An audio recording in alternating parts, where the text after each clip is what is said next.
Well, thank you, Note Sayyidi, saying Assalamu alaikum, Sayyidi. Walaikum salam wa rahmatullah. I've recently joined your tariqah and your teachings are truly profound. It is a truth for me when I look back at my life before tariqah and see it was full of darkness. Now, learning from your teachings, I feel my heart coming alive and filled with light. What you're doing is beyond words. May Allah Azza wa Jal grant you a long life. Thank you. May Allah bless you. Always pray for us and our health and our life, inshaAllah. Thank you. Assalamu alaikum, Sayyidi. Walaikum salam wa rahmatullah.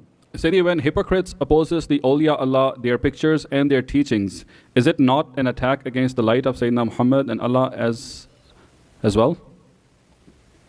Well, this is, we have given a talk that there are many things you can do, none of which Allah declares war on you except when you come against His awliya.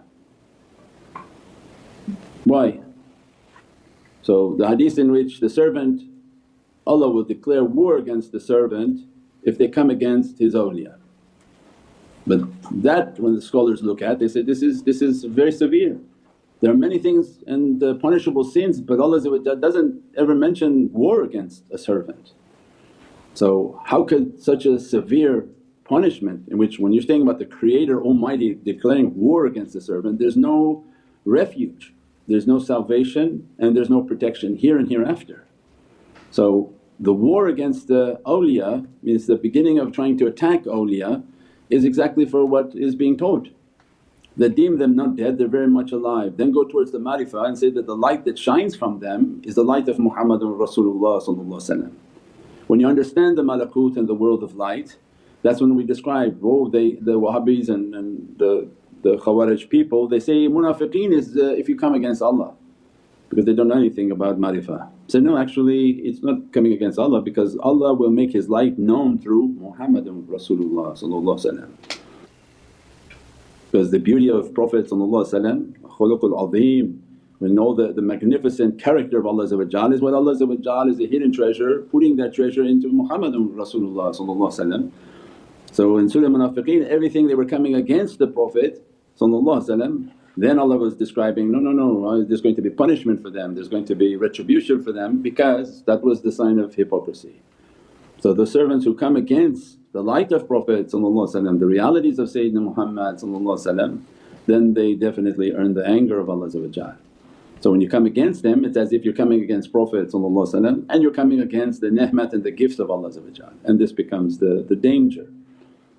Because they see with the light of Allah, they hear with the lights, again from Hadith al-Qudsi, that I'll be the hearing in which you hear, I'll be the seeing in which you see, I'll be the speech in which you speak. Those are all from the lights of the Divinely Presence, dressed through the realities of Sayyidina Muhammad out to creation. So that's it's a big difficulty upon people. So yes, there's a reality of those lights and a reality of why the tariqah is based on manners. Because when we approach them and we listen to them and all of these realities, that's why they teach it. Why do you put the face of the shaykh somewhere? Is because the energy that comes through that. And anytime you want to post the shaykh's face, you have to post his shaykh's face. When we have Shaykh Hisham, Shaykh Nazim, Shaykh Dagestani, all the shaykhs have to be in those pictures, because that's a protection for the shaykh. If somebody puts just our face out, it's not the healthy energy, because the attacks come to us, let them handle the difficulties of people's bad nazar. So if you see on our broadcast, you'll see the shaykhs are right there in the broadcast. Why? So that if you're coming with a bad intention towards us, look, their face will come after you.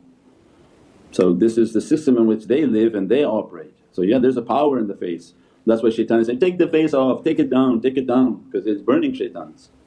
And that's the reality of the light. But if somebody doesn't study from light, they don't know, what are you talking about? Because these are not a dead carcass, they're very much alive. And this is the holy hadith, that I'm going to hear through his ears, I'm going to see through his eyes. So when you look at his face, who's listening through his ears? Who looks through his eyes? And who speaks through his tongue? And that becomes the immense realities of tariqah. And that's why I say you sit with your shaykh, you listen to the teachings, you come across the hadith, and as if the hadith was fully explained in your life, because it's coming from the heart of Sayyidina Muhammad, but not on paper, coming live. People they take their life through paper, and there are other people who say, no, I don't want my life through paper, I want my life through the living teachings and the heart of Prophet, the pumping, beating reality of Muhammadun Rasulullah. And that's what's important. Tariqahs are the living knowledges, not the paper knowledge, inshaAllah. Assalamu alaikum, Sayyidi. Wa alaikum salam wa rahmatullah. Is following teachings other than those of our Shaykh similar to the example of a sheep grazing on someone else's grass, which is prohibited? No, going into forbidden is prohibited, but taking from someone else is like a zina, because you're in a relationship with the shaykh and you're about to commit adultery. So we've described that before. Everyone think about the spouse they have.